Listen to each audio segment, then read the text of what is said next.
So as far as console-specific things, I think this will probably be the last one I've done.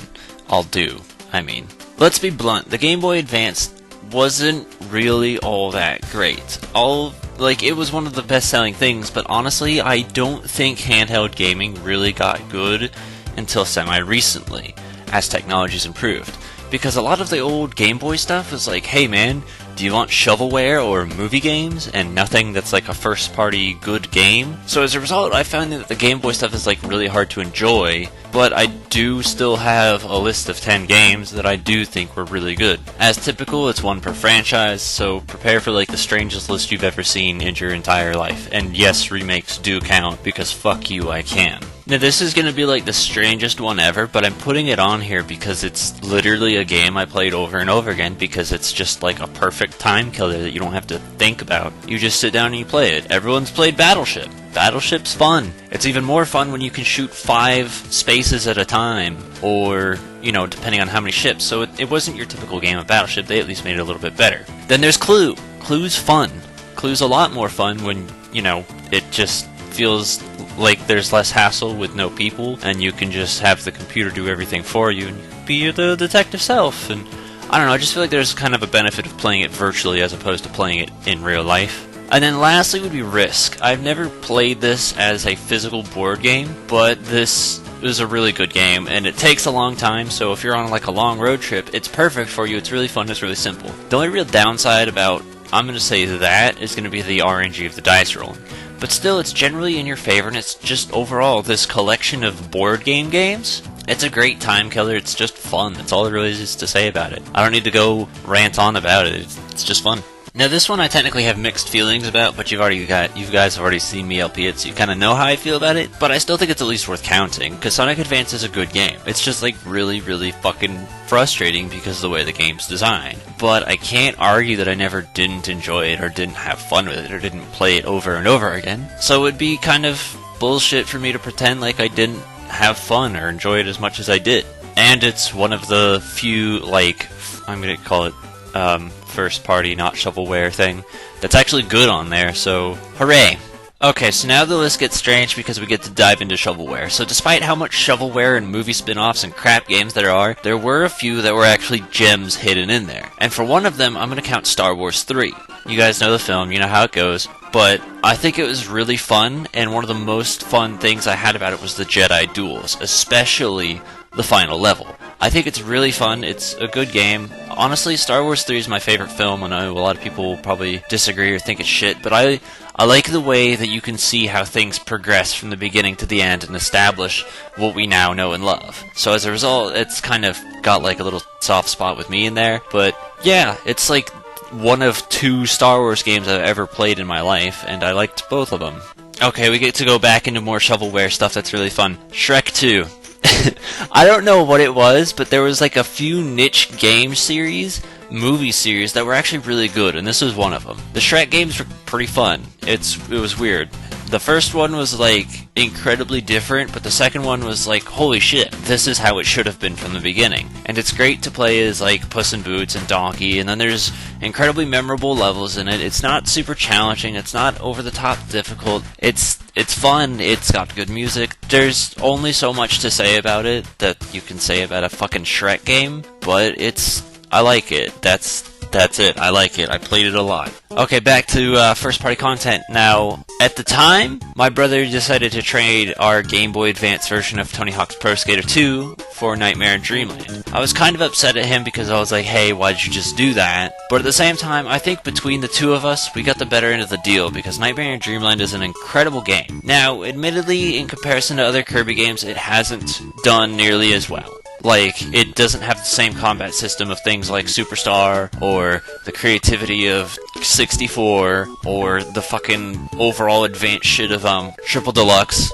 But it's still a good game. It's just really simple and really difficult, which is kind of why it's low, but it's still really enjoyable, and just, there's a lot of fun to it. It's the simpler of the Kirby games, so if you like simple, it's fine. It's just, it doesn't have that much depth, but it's still a fucking awesome game. And it was the first Kirby game we ever played, and I would say it's probably what got us into the series, and at least made us not hate Kirby, because it's full of creativity.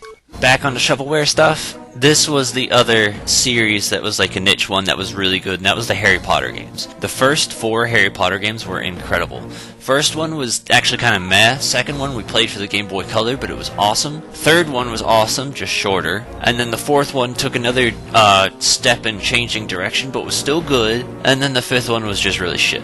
I made a video about that like 5-6 years ago, so if you care, it's like a really bad horror survival kind of thing Harry Potter did. It's bad. But 3 is the one, because I'm not counting Game Boy Color, 3 is the one I like the most of 1, 3, and 4. If I could count 2, I would, but I'm not going to because I technically haven't played 2 for the Game Boy Advance. But 3 is just really good. It's one of the few RPGs I like. It's Harry Potter, so I already liked that. And I would say it makes things a little bit more clear in that game than Harry Potter 2 did.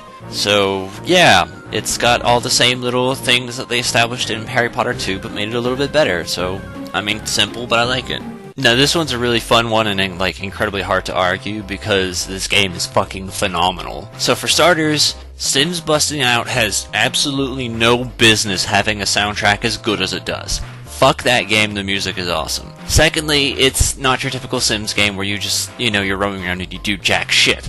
This one you actually have objectives and goals to complete. So there you go, there's giving you a direction in what there is to do. Nextly, the dialogue in that game is fucking hysterical, and I don't understand why, but like, older Sims games are so over the top and make no sense that it's great. So, it's non-traditional, it's hilarious, it's got an awesome soundtrack, it's really fun to play, there's a lot of neat little secrets in there you can get too, but there you go, that's it. I love The Sims Bustin' Out. It's just a shame that the GameCube version was absolute garbage, but the Game Boy Advance version was fucking awesome. Okay, so this was one of the games that I got as a delightful Christmas present, and it was because of Super Smash Bros. That I fell in love with Samus, but this game further cemented it and just became, like, in my opinion, it's one of the best games ever made, period. It's, in my opinion, one of, like, the greatest games ever. I love Zero Mission. It's fucking awesome.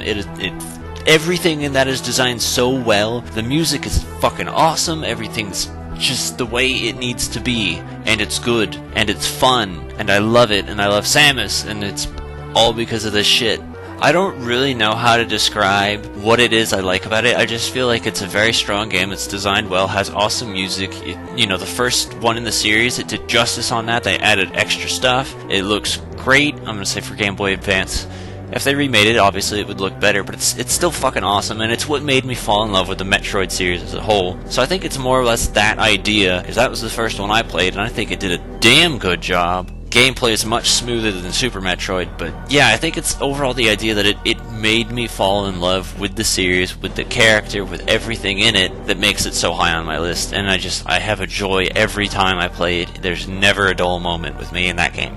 Now, I'm not sure how I would categorize this game, but I would say it's incredibly worth it, and it was one of the few games that I would play over and over again because it was just fun. So I liked Yu-Gi-Oh! As a kid. I won't lie, I don't care so much anymore, but I'll still play the old stuff because I still know it. And World Tournament 2004 played like it should have. The other game that I played was Sacred Cards, which it's good, and it has a story as opposed to being just a simulation, but it's too different to make it better than World Tournament. World Tournament was the way it should have been. It taught me a lot. It's got a bunch of fucking awesome cards in it. I feel like the early Battle City and then late Battle City 2004, 2005, that was a good point in the series. So yeah, I played that game a lot. I remember doing it a lot. All the music's good, everything's fun. It's just what it needed to be. I liked World Tournament 2005, except for the stupid little card bands that they had. But yeah, it made me happy. I had a lot of fun with it. I spent a lot of hours in that game. Okay, so this one shouldn't come as a surprise. Fire Red. Remember how I said, like, remakes count? Well, so far, every single remake I've listed has had additional content, and this is no exception. So, with Zero Mission having an entire extra segment to the end of the game, to Nightmare in Dreamland being more customized and then having Meta Knight, to Fire Red having post-game, and then the Sevi Islands, because technically we're counting between Blaine and Giovanni. Red was a good... I'm not gonna say it. Red was a good establishing point, but Fire Red made it better because it was updated, it had things that it needed to, and I feel like it cemented what it needed to be a lot better. There's no game on the Game Boy Advance that I think I've put more hours of playtime into it than that game. And it's just got a lot of features, which I know were technically in Red, that, like, it made it a lot better than other games. Like, you could buy evolution stones, and it was just a really good time for Pokemon when you had the remakes, you had Colosseum XD, you've had Ruby Sapphire Emerald, so it was almost impossible not to have everything that you needed in it. Pokemon's already really established and well loved, and this was the game that we played after Colosseum. So being able to experience what most people had in their childhood later, but still getting to have it, and I feel like we got the better version, I like it, I love it, it's a great game. I hope I did this justice. So I'll be honest and say, as far as making this list goes, I had all the games written down a long time ago. I just don't know if I did the best job explaining everything, so I apologize if it was a little bit meh, but those are definitely my top choices, without a doubt. Whether or not I explain them to the best of my ability will be to be decided, because words, I can't seem to configure how much I like those games.